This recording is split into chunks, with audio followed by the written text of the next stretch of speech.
So you play on Fargo two brothers, but very different types of roles. You have one who's this sort of handsome, self-made mogul, and the other one is a balding, pot-bellied guy who's sort of down on his luck and sort of has a chip on his shoulder.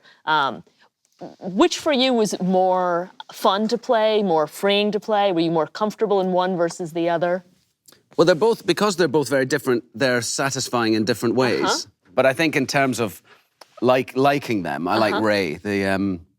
Ray's the premise of this season of Fargo that I'm doing is that there's two brothers, an older and a younger, who when they're teenagers, I think when Ray's 15 and Emmett is 17, their father passes away in their driveway, and in his will he leaves Emmett a red Corvette.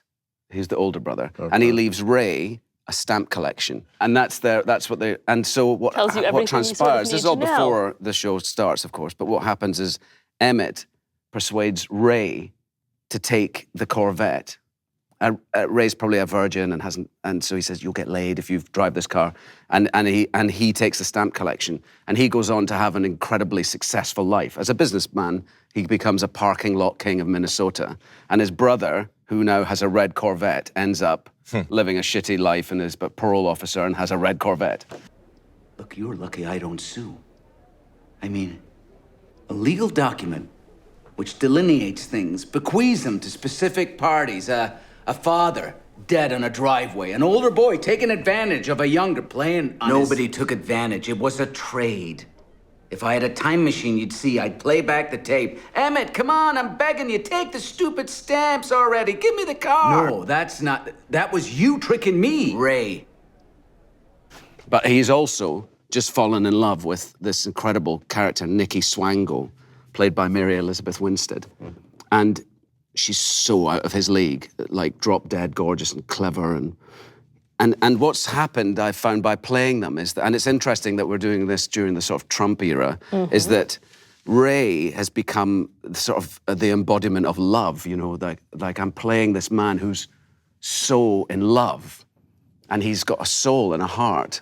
And Emmett is the businessman, and he has a wife and a family, he's a faithful man, but everything's sort of compartmentalized in a way that he's sort of soulless.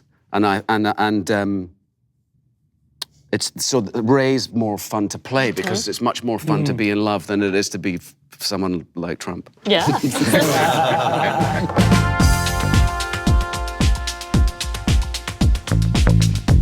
What do you wish you would have known at the beginning about how to handle Hollywood success? Would you have done anything differently? No, I don't think so, because I think our path is our path, isn't it? And I wouldn't want to change any of it because it's led me to where I am now. I don't know. Anything you wish someone had whispered in your ear about sort of this is what, this will either get you there faster or the path may be a little different?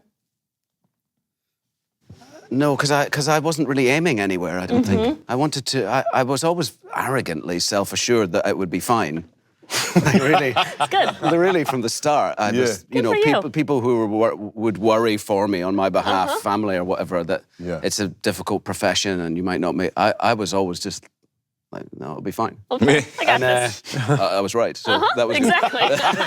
Well, you kind of always think tomorrow's the day. Yep. Right. I mean, if you too. know how long it's going to be, if you knew that, it would be different, but you don't feel that. You feel kind of like everything's going to be okay. Hey, it's Billy Bob Thornton. I'm Jeffrey Wright. Hi, I'm John Lithgow. Hi, I'm Riz Ahmed. Hi, I'm Ewan McGregor, and thanks for watching The Hollywood Reporter on YouTube. Thanks for watching the Roundtable on Hollywood Reporter, YouTube style thing.